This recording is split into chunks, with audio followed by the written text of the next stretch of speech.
los momentos más oscuros del Tercer Reich, el sonido más aterrador era que llamaran a la puerta. Todos los que vivieron bajo el yugo nazi temieron a una organización secreta, la que Hitler definía como su arma más mortífera. Sin ella, las ambiciones de Hitler no podrían haberse hecho realidad. Nunca se la ha igualado como instrumento para infundir terror.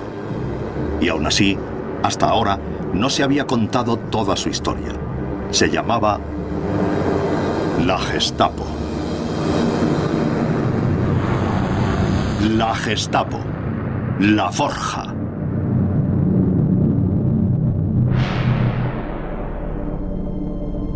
La Gestapo fue una organización de contradicciones. Parecía conocerlo todo, pero el éxito de sus sistemas de inteligencia era limitado. Sus figuras públicas estaban entre los líderes nazis más conocidos, despiadados y ambiciosos, pero el arquitecto real de su éxito se ocultaba en las sombras. Incluso durante su apogeo, pocos conocieron al genio siniestro que guiaba a la Gestapo. Y aunque su nombre ha ejercido una fascinación siniestra durante más de medio siglo, el funcionamiento de la Gestapo sigue siendo un misterio.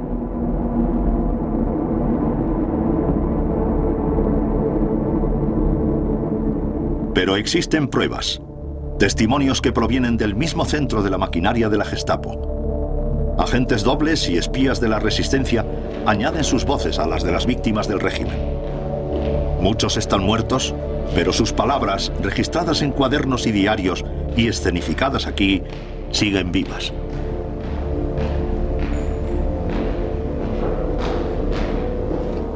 Entré en la Gestapo como asistente a tiempo parcial no remunerada del teniente Franz Bola, oficial de la Gestapo, encargado de espionaje y arrestos, que también era un agente británico. Desde entonces tuve que vivir con el miedo constante de que me descubrieran y me sometieran a las torturas más horribles y a la muerte reservada para los agentes secretos que la Gestapo atrapaba. La Gestapo.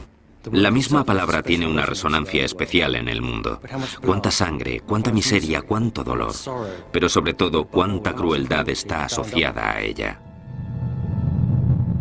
La Gestapo nos ha dejado otro testigo, su propia burocracia meticulosa. En almacenes abandonados del Reich, miles de archivos de la Gestapo detallan las vidas de aquellos que cayeron en sus manos. La mayoría de las víctimas de la Gestapo no sobrevivió, pero algunos siguen vivos.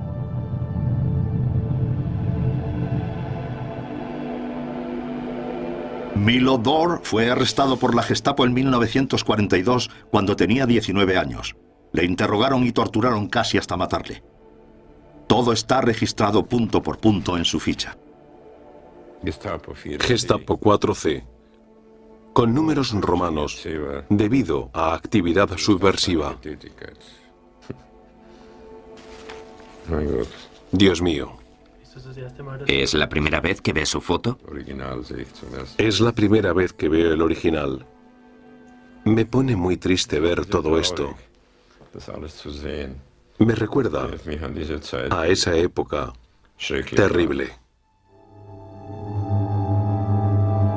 El nombre Gestapo personifica el horror que causó la policía secreta nazi, aunque la Gestapo solo era un cuerpo de una red de agencias de seguridad nazis igualmente despiadadas. Su imagen es la de una máquina eficientemente fría e impecable. La reputación de su red de oficiales se extendió por todas partes, aunque era una organización pequeña. En 1941 solo había 8.000 oficiales vigilando a más de 70 millones de personas. El arquetipo de oficial de la Gestapo era una figura siniestra con un abrigo de cuero negro, pero en realidad la mayoría del personal de la Gestapo eran burócratas anónimos. ¿Cómo entonces ejerció la Gestapo un control tan total sobre las acciones de una población tan grande y siempre creciente y, lo más importante, sobre sus imaginaciones? Las respuestas se encuentran en la compleja historia del gobierno de Hitler en el Tercer Reich, ya que la Gestapo no se hizo realidad por derecho propio. Su crecimiento fue gradual. Su progreso fue dictado por las ambiciones y rivalidades de sus primeros creadores. Y aún así, en todas sus etapas, el objetivo fue siempre el mismo: el control social total. Sus raíces yacen en el malestar de los años que siguieron a la Primera Guerra Mundial. Alemania, humillada por los aliados, desprovista de su poder y obligada a pagar enormes sumas para hacer las reparaciones, se enfrentaba a la anarquía y a la ruina. Un gobierno sin timón observó a fascistas y comunistas luchar en las calles mientras la policía local prusiana peleaba por mantener el control. En medio del caos llegó Adolf Hitler, prometedor, seguro y respetado. Un nuevo comienzo. Con alivio, Alemania aceptó su oferta. El partido nazi triunfó en las urnas y en enero de 1933 Adolf Hitler se convirtió en canciller.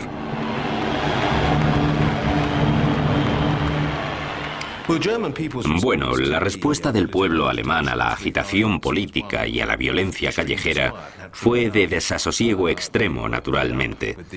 Estaban hartos de aquellas peleas incesantes entre los nazis y sus rivales, los comunistas, los socialdemócratas. Y creo que se puede decir que el pueblo alemán deseaba un partido o un gobierno que llevara orden a las calles. Irónicamente, el partido que dijo que podía hacerlo fue el nazi. Hitler no perdió tiempo asegurando su posición. La gente había votado por seguridad. Lo que obtuvieron fue cumplimiento de la ley. Las ambiciones de Hitler exigían un poder absoluto, pero eso no estaba aún a su alcance. Para conseguirlo, tenía que eliminar todo tipo de oposición. Sus primeras herramientas fueron burdas pero eficaces. La SA o tropas de asalto. Bajo su líder matón, Ernst Röhm, la SA había sido el apoyo más leal de Hitler durante su subida al poder. Con sus uniformes paramilitares y violencia arbitraria, se sentían cómodos con el malestar que había llevado a Hitler al gobierno. Hans Berg Gisepius era un joven abogado prusiano en ese momento. Más tarde planearía desde dentro del régimen nazi el asesinato de Hitler. Sin haberlo pensado bien realmente, el partido designó a las SA como una fuerza policial auxiliar. Durante 15 meses Hitler les dejó manejar las cosas. Era normal que pensaran que eran los verdaderos héroes. En poco tiempo dejaban a los verdaderos policías en las comisarías y ellos patrullaban solos las calles buscando enemigos del Estado. Con la bendición de Hitler, la SA se hizo dueña de las calles alemanas. Adoptaron una política de tolerancia cero y sus normas eran claras. La palabra de la SA, hasta sus caprichos más banales, era la ley. Cualquier cosa, incluso no saludar correctamente, era suficiente para que te arrestaran. El mensaje de Hitler era sencillo. En la nueva Alemania, la oposición era inútil. Era burdo y sorprendente, pero eficaz.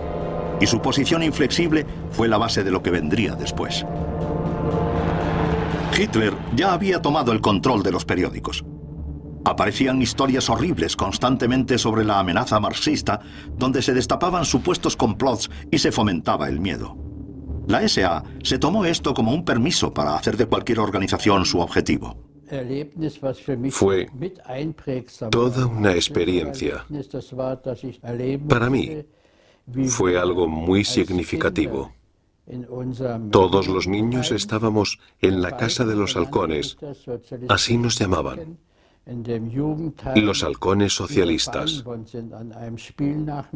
Y nos atacaban las SA y las juventudes hitlerianas en los partidos de por la tarde. Solo éramos niños, pero nos perseguían y a los ayudantes adultos les daban palizas, unas palizas tremendas. A las 4 semanas de que Hitler subiera al poder, el Reichstag, el Parlamento Nacional y símbolo de la democracia, fue incendiado.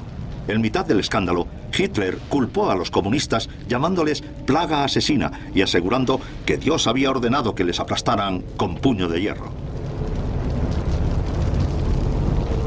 Muchos han sugerido que fue la SA, en un plan inspirado por el mismo Hitler, la que inició el incendio. Sea cual sea la verdad, ese acontecimiento emotivo fue muy oportuno para Hitler. Le permitió exigir el estado de emergencia que fue declarado al día siguiente por el enfermo presidente alemán Paul von Hindenburg. Se suspendieron los derechos civiles y el pueblo alemán perdió su última protección. Hitler solo había tardado unas semanas en conseguir el movimiento crucial que hizo posible la Gestapo. Cualquiera podía ser arrestado en cualquier momento y ser retenido indefinidamente. La SA había desempeñado un papel fundamental, pero era un instrumento demasiado rudo para lo que Hitler tenía ahora en mente. Necesitaba algo mucho más refinado, y en los siguientes meses encontraría la forma de crearlo. En 1933, Alemania había elegido a Hitler y a su partido nazi para que subiera al poder, y permitió que se suspendieran todos los derechos civiles. Hitler trabajaba en su plan maestro del Tercer Reich, pero mientras tanto, la policía auxiliar, la SA, controlaba las calles. Arrestaron a tanta gente que no había sitio para meter a los prisioneros. En ese momento surgieron los búnkers, las terribles cárceles privadas de la SA. Llevarse a individuos desgraciados se había convertido en una costumbre de las SA. El tipo de violencia que se vio en nuestras ciudades casi supera el umbral de la credibilidad. Los llamados campamentos salvajes eran cárceles improvisadas. En Oranienburg, por ejemplo, se utilizó una fábrica de cerveza abandonada. Mientras los documentales de propaganda los describían como centros de reeducación que incluían hasta ejercicios matinales, la verdad era muy distinta. 900 personas estaban embutidas allí a merced de la SA, que las torturaba y asesinaba con total impunidad. Todo el mundo tuvo su turno, claro. El Frente Rojo, los socialdemócratas, cualquiera que no fuera fascista, y los judíos. La campaña antisemita de la SA había ido creciendo poco a poco. Joseph Goebbels, el ministro de propaganda de Hitler, la legitimó anunciando unas medidas contra todos los negocios judíos en Alemania.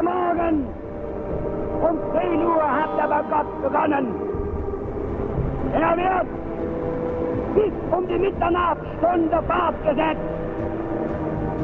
Vollzieht sich mit einer schlagartigen Wucht, aber auch mit einer imponierenden Manneszucht.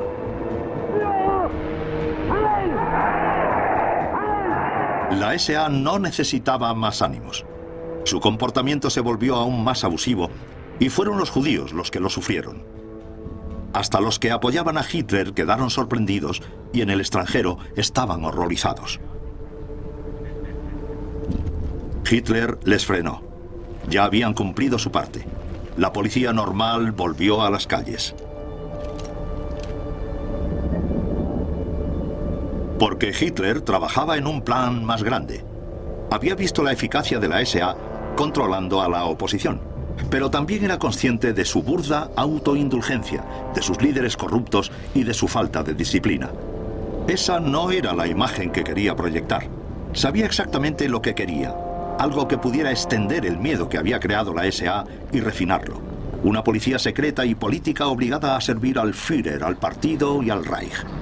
La llamó la Geheime Staatspolizei, la policía secreta estatal, aunque se la conocería por su abreviatura.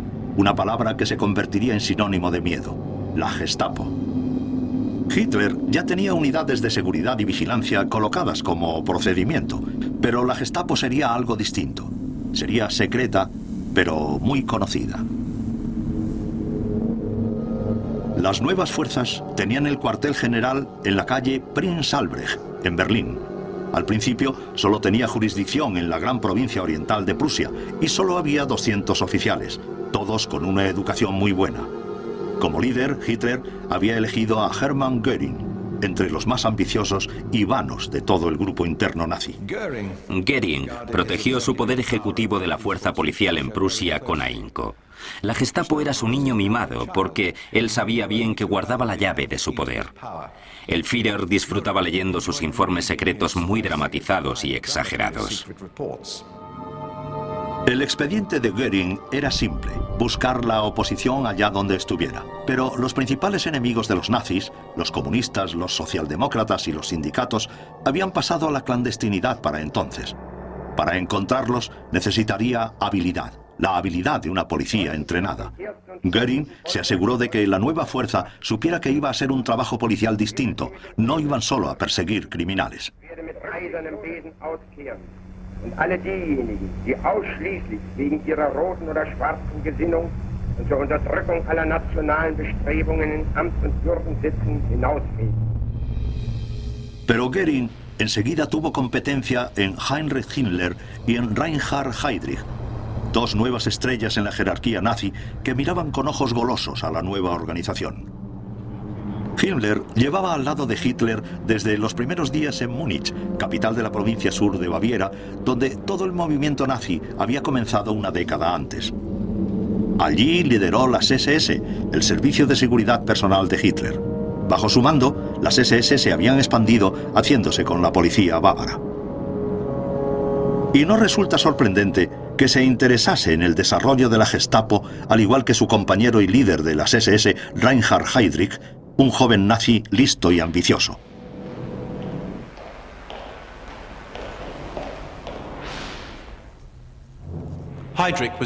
Heydrich era el pivote oculto sobre el que giraba el régimen nazi. El desarrollo de toda una nación estaba guiado por ese personaje contundente. Heydrich fue de hecho el titiritero del Tercer Reich.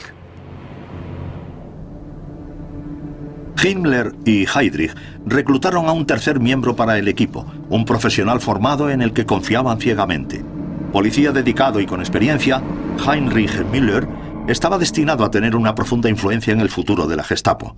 La policía política de Múnich fue el primer empleo de Müller y se hizo un nombre por sí mismo como supervisor muy eficaz de los comunistas. Él, en muchos aspectos, encajaba en el molde.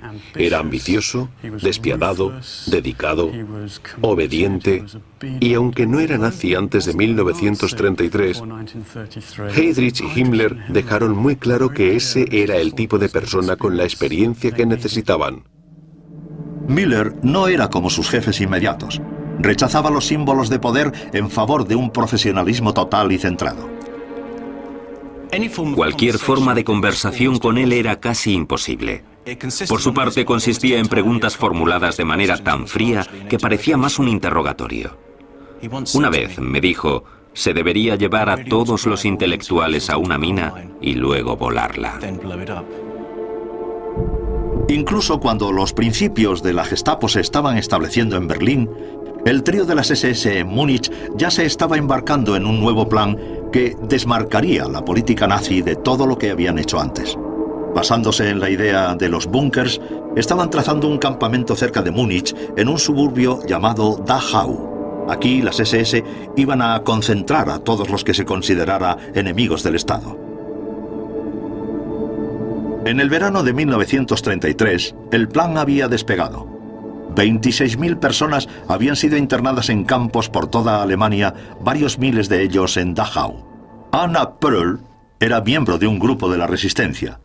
A muchos de sus amigos les arrestaron por sus actividades políticas en 1933 y les llevaron a Dachau.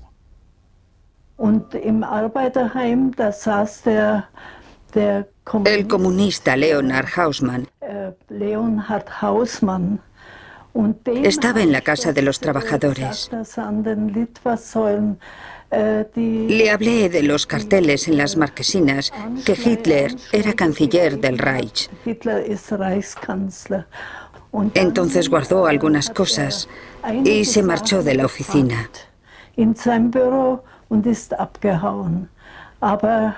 No corrió, solo se fue de la oficina. Y cuando le arrestaron, eso fue en marzo del 33,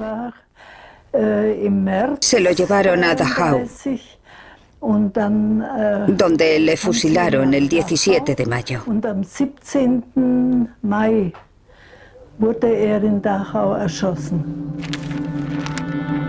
Para el mundo exterior, Dachau era un campamento de descanso, aunque pronto la verdad salió a la luz.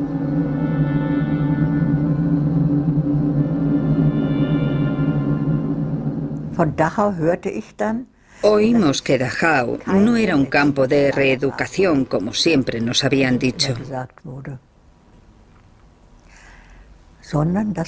Entraba sin juicio y no sabías cuánto tiempo ibas a estar o si saldrías vivo.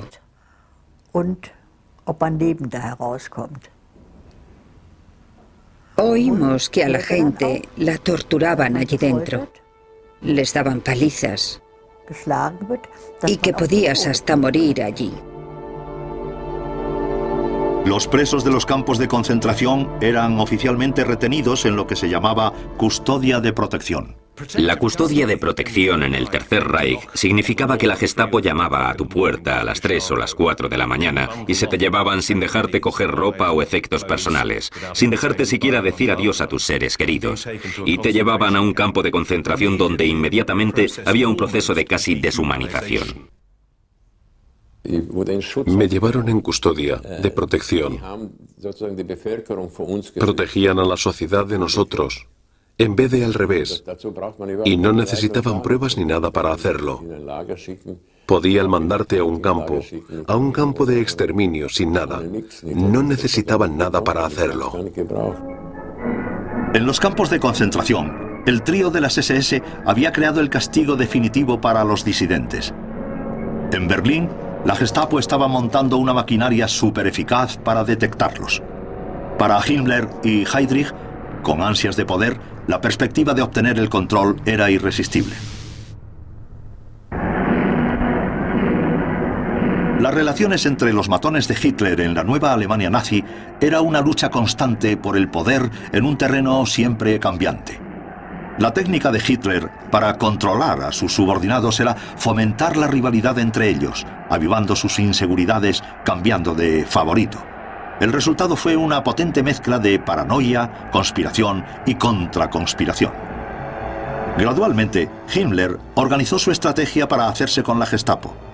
Ya había tomado el control de la policía política local en todo el país y la SD, el departamento de las SS encabezado por Heydrich y dedicado a encontrar traidores entre las filas nazis, y había aumentado su perfil y sus niveles de actividad. A principios de 1934, Himmler subió a un tren con destino a Berlín con sus subordinados Heydrich y Müller. Hitler, impresionado tanto con los campos de concentración de Himmler como con sus habilidades políticas, dejó de lado a Göring y cambió sus favores a su querido Heinrich. Acordó que la policía de todo el país, encabezada por la Gestapo, se debería unificar bajo el control personal de Himmler. Hitler transfirió la Gestapo oficialmente de Göring a Himmler en Berlín. Heydrich se convirtió en jefe de la oficina de la Gestapo con el altamente eficaz Müller como su ayudante. Göring no iba a quedarse atrás, en meses era jefe de la novísima Fuerza Aérea. Desde entonces, la policía política de todo el país se iba a controlar desde Berlín. La Gestapo técnicamente siguió siendo solo una fuerza regional, pero en realidad todas las policías secretas regionales entraban dentro del nombre Gestapo. La estructura de las fuerzas de seguridad, nunca sencilla, era aún así fluida. Las SS, bajo Himmler, retuvieron un papel general, responsables de varios departamentos incluyendo la administración, la economía, la inteligencia extranjera y la policía criminal normal y la SD. Müller se hizo cargo de que funcionara la Gestapo. Era el trabajo perfecto para él. Su celo solo era comparable a su obsesión con la eficacia. Pronto las cosas marcharon como él quería. El informe de la Gestapo era claro y nada ambiguo. Sería el medio para limpiar a Alemania de todas las impurezas culturales, raciales, sociales y políticas. Si sus métodos entraban en conflicto con los estatutos existentes, la Gestapo tendría preferencia. A todos los que pasaban por las manos de la Gestapo se les fotografiaba, se les tomaban las huellas y se le asignaba una ficha con detalles personales de su supuesto crimen, los detalles del interrogatorio y la acción tomada al respecto. En los índices de esas fichas yacía el poder de la Gestapo. Mire esto. En esta caja está este índice. Y mire aquí, en la L. Usted debe de estar en esta caja. Vamos a la mesa y veamos si su archivo está aquí. En el archivo de Viena, 50.000 informes siguen guardando los detalles de comunistas, sindicalistas, teólogos y clérigos, todos miembros potenciales de cualquier oposición en la zona. Entre ellos, Hans Landauer. Aquí está su ficha. Tiene su nombre, estado, lugar de nacimiento, descripción física, 1,80 m, blanco, delgado. Y aquí, ve, estos números se refieren a otros documentos que la Gestapo tiene de usted. Esa es su ficha personal de la Gestapo, donde están sus documentos. Esa es su hoja de cargos. Los archivos se parecen a los de cualquier gran burocracia. El lenguaje es formal y hay cajas para cada información.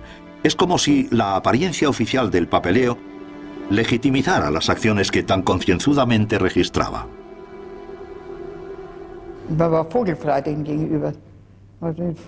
Estábamos completamente a su merced. Podían hacer lo que quisieran con nosotros. Ni justicia, ni ley, ni nada. Era una institución que no atendía a nada. Los nuevos jefes supremos de seguridad aparecían en público con frecuencia, excepto Müller, que insistía en mantener la discreción. Daban la impresión de tener una confianza total, pero sus problemas no habían acabado todavía. Existía una seria amenaza para sus ambiciones. A pesar de haberla apartado, la SA no había desaparecido, ni tampoco su líder, Ernst Röhm. Pertenecía a la vieja escuela, a la antigua generación nazi luchadora, si se prefiere. Su contribución fue crucial para que los nazis se hicieran con el poder, pero en cuanto lo consiguieron surgió un problema. ¿Qué hacían con la SA? Tras sus saqueos salvajes del principio, Hitler había frenado a la SA, pero Röhm seguía decidido a trabajar por su cuenta y completar su revolución alemana. Para Röhm, el partido nazi debía todo su éxito a sus tropas de asalto y merecía tener poder policial y militar como recompensa.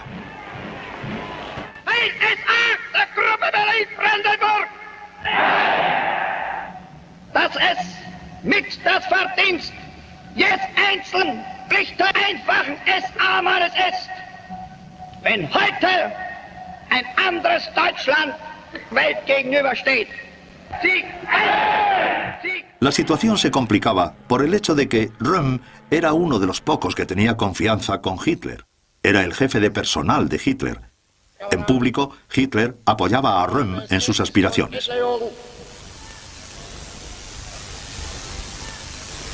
Eine große Zeit ist angebrochen und wir sind nur ihre lebenden Zeugen, sondern ihre Gestalter. Röhm estaba convencido de que podía transformar sus escuadrones indisciplinados en modelos para el ejército del futuro. Su idea era simple y lógica. Cuanto antes se aprovechara del recrudecimiento tras la toma del poder para destrozar la maraña de leyes y el laberinto de políticas extranjeras, antes se convertiría su ejército revolucionario en el ejército alemán del futuro. Röhm se estaba convirtiendo en un problema. Hitler, adoptando sus técnicas habituales, hizo que sus otros esbirros se deshicieran de Röhm. Los escandalosos borrachines de la SA eran intolerables. Representaban a los elementos más fanáticos, violentos y extremos del movimiento nazi en aquella época. Las actividades de Röhm para formar una milicia privada habrían constituido una amenaza para el Estado, pero eso solo fue una excusa. En el ambicioso Himmler y en el aún más ambicioso Heydrich, Hitler encontró verdugos dispuestos y cada uno aprovechó la oportunidad para aumentar su propio poder. El 27 de junio de 1934, en una reunión secreta en la calle Príncipe Alberto, Heydrich anunció que la inteligencia ha confirmado que la SA al mando de Röhm está planeando un golpe de Estado. Era una mentira flagrante.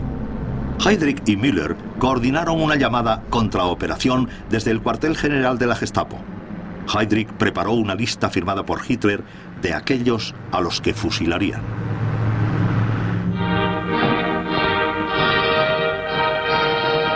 Unos días después, los rotativos informaban del suceso. 90 rivales internos, incluyendo a Ernst Röhm, habían sido liquidados en la purga que se conoce como la Noche de los Cuchillos Largos. La policía desfiló triunfante por delante de las oficinas de Hitler. Vorbeimärsch einer Abteilung der Landespolizeigruppe General Göring an der Reichskanzlei am Tage der Aburteilung der Hochverräter. La SA quedó aplastada. Después de haber eliminado la amenaza, el servicio de seguridad de Himmler tenía un poder ilimitado. La Gestapo estaba lista para avanzar. Nada ni nadie podría pararla.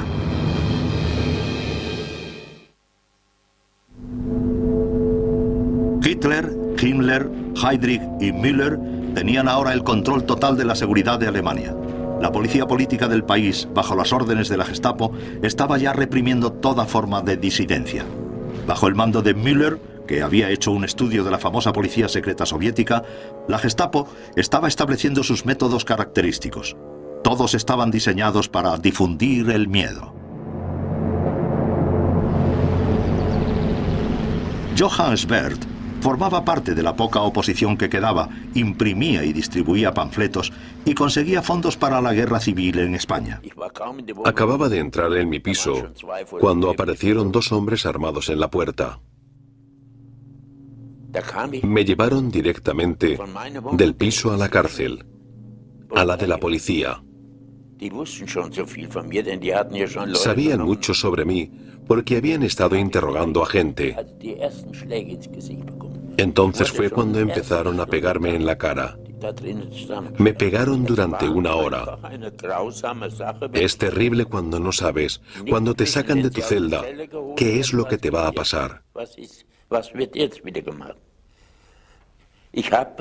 Yo llevaba un jersey grueso puesto cuando me arrestaron y lo llevé día y noche como protección. Porque sabía que cuando me llevaban abajo me iban a pegar.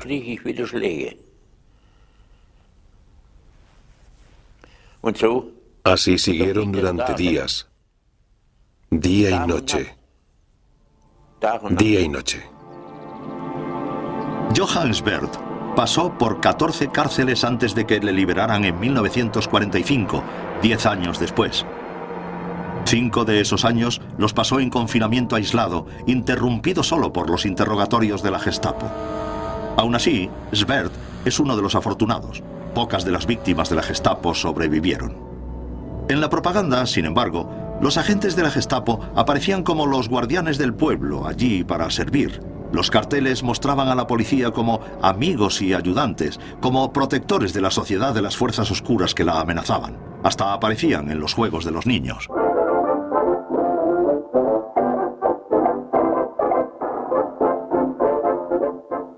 Todo formaba parte de la estrategia cuidadosamente ideada por Müller, diseñada para crear una imagen específica de la Gestapo en la mente popular. Y esa imagen era la de un cuerpo todopoderoso capaz de aplastar a sus enemigos a discreción. La clásica llamada a la puerta de la Gestapo, repentina, rápida y anónima, subrayaba la ilusión de su control total. Como parte de esto, Müller avivaba la creencia de que la Gestapo estaba en todas partes. También se colocaron historias de propaganda en los periódicos para inculcar miedo en los manifestantes potenciales. Los informes describían un goteo incesante de detenciones. De hecho, había largos anuncios del poder de la Gestapo.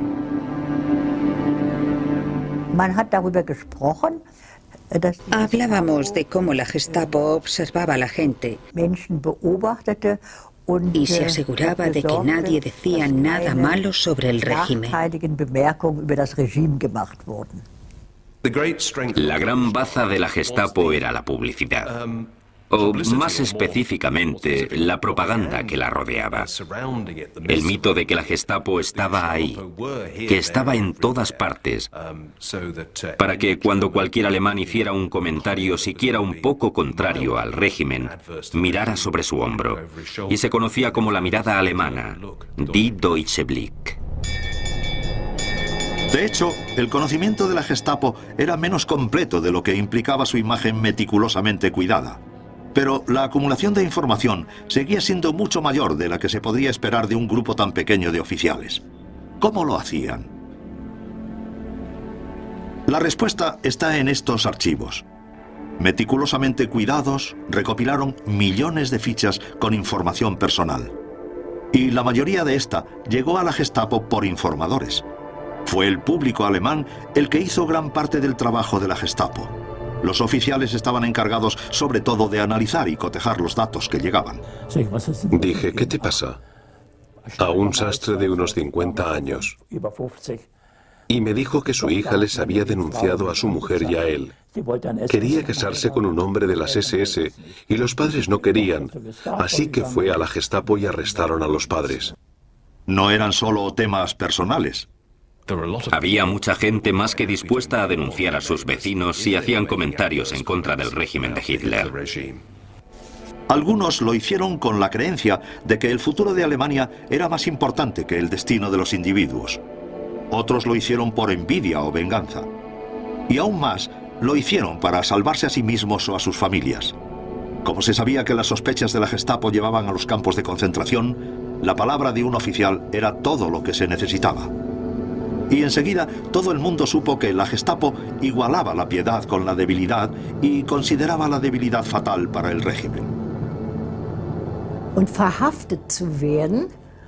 Era horrible que te arrestaran. Significaba la muerte. Siempre oíamos, fulanito ha desaparecido. Oficialmente no te permitían hablar de ello, pero la mayoría lo hacíamos y sabíamos lo que significaba. Reinaba una sensación horrible de estar indefenso y de humillación. Crueldad, crueldad. ¿Cómo podían llegar idiotas tan grandes a la posición de poder torturar a otro ser humano? Era una amenaza. Fue realmente el símbolo de lo que el régimen nazi era. Se podría decir que lo sentías como el puño de los nazis. La fama de la Gestapo quedó firmemente establecida y la oposición al partido nazi fue aplastada enseguida. A finales de los años 30, la Gestapo había purgado a Alemania de toda resistencia visible. Fue el momento en que los líderes pensaron que podrían cumplir su verdadero destino y dar forma al futuro de un Reich milenario. Heydrich puso en palabras la nueva tarea de la Gestapo. La policía del Estado Socialista Nacional cumplirá sobre todo la tarea de reconstruir la sociedad del pueblo desde la base, según los preceptos del liderazgo político. El ideal nazi era el Volksgemeinschaft, la sociedad del pueblo. Esta sociedad estaría basada en la igualdad, la unidad y la armonía social, pero solo para aquellos lo suficientemente buenos. Requería absoluta conformidad. La tarea de la Gestapo era hacer listas de aquellos cuyas acciones les incapacitaban. Las faltas que hacían ingresar en las listas eran muchas y variadas. No se esperaba que la Gestapo persiguiera a los que figuraban en las listas. Simplemente había demasiados y la tarea se delegó en las fuerzas policiales locales.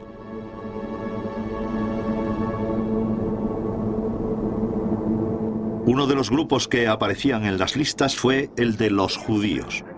Enseguida, la discriminación fue legal. El 15 de septiembre de 1935 se anunciaron las leyes de Nuremberg. Dem deutschen Volk und Reich zu dienen. Eheschließungen zwischen Juden und Staatsangehörigen deutschen oder artverwandten Blutes sind verboten. La discriminación de los judíos tenía ya una base oficial: las leyes raciales. La gente no necesitó ánimos.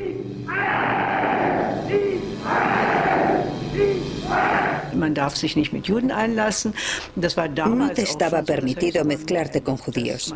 Hasta vi cómo pasearon a una mujer que había tenido un novio judío y la hicieron llevar un cartel que decía: soy una cerda, salgo con judíos. Una nueva clase de pseudociencia entró en vigor. A mí me llamaban mestiza de primer grado y Hitler nos odiaba especialmente porque las leyes de Nuremberg decían que no nos podíamos casar con los llamados arios, pero sí con otro mestizo porque los niños resultantes serían unos cretinos y podrían asesinarlos enseguida. Eso es lo que nos decían y yo me senté y pensé, esto no puede estar pasando. El profesor nos dijo, y lo recordaré toda mi vida, Este año vamos a estudiar las leyes raciales. Y ya os digo que Löwenberg pertenece a una raza inferior. Eso fue todo lo que dijo. Pero yo me fui a casa hecho un mar de lágrimas. Los líderes nazis se preocuparon poco por el efecto de sus leyes en los niños. Estaban más preocupados con reforzar su poder. A Himmler le tenía Hitler tanta consideración que le nombró jefe de toda la policía alemana, lo que significaba que la policía se convertía en una rama de la Gestapo y no al revés. El alcance de la Gestapo aumentaba.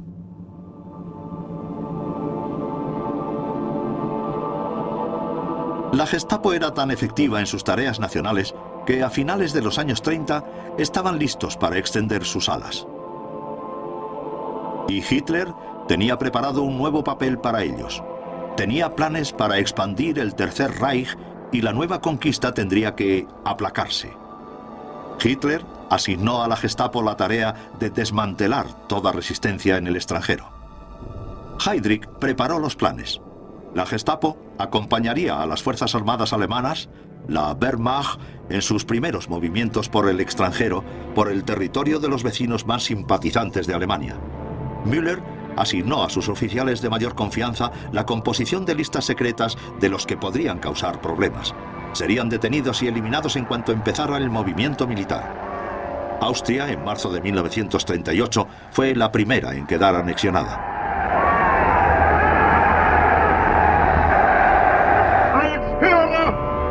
Kanzler der deutschen Nation und des Reichs melde ich vor der deutschen Geschichte nunmehr den Eintritt meiner Heimat in das Deutsche Reich.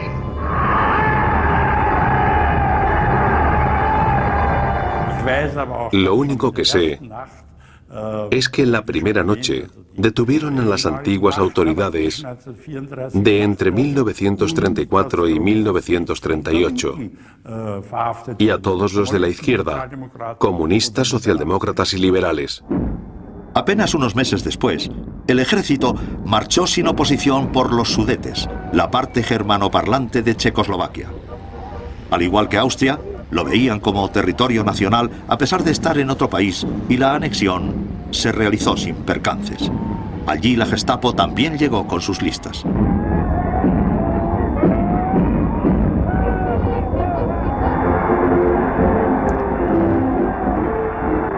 Luego siguieron hasta Praga. Con los Sudetes bajo control, era fácil hacerse con la capital checa también. Hitler había expandido el Reich prácticamente sin oposición y mientras la Gestapo limpiaba los nuevos territorios de cualquier rastro de oposición, su popularidad se alzaba a nuevas cotas.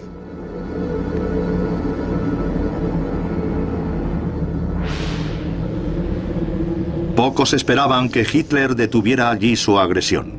Su maquinaria propagandística empezaba a sonar a guerra en Europa. Y en el cuartel general de la Gestapo, los planes ya estaban trazados. Heydrich, Müller y un grupo pequeño de oficiales de la Gestapo de confianza estaban preparando la Operación Tannenberg.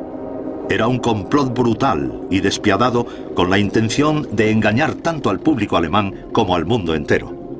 Se le había encomendado a la Gestapo el trazado de un plan que llevaría a Europa y finalmente al mundo entero a la guerra. Su poder ahora era inmenso.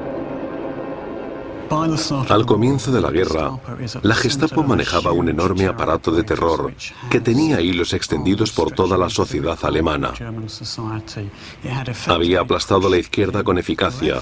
Estaba en el camino de llevar a cabo su visión de una comunidad del pueblo alemán en la que los extranjeros internos fueran erradicados. Y estaba perfectamente colocada para controlar a la sociedad alemana en cuanto estallara la guerra. Fue un momento histórico. Müller y su Gestapo estaban listos para añadir millones más a sus listas de vidas destruidas y estaban más que preparados para los nuevos retos que se les deparasen.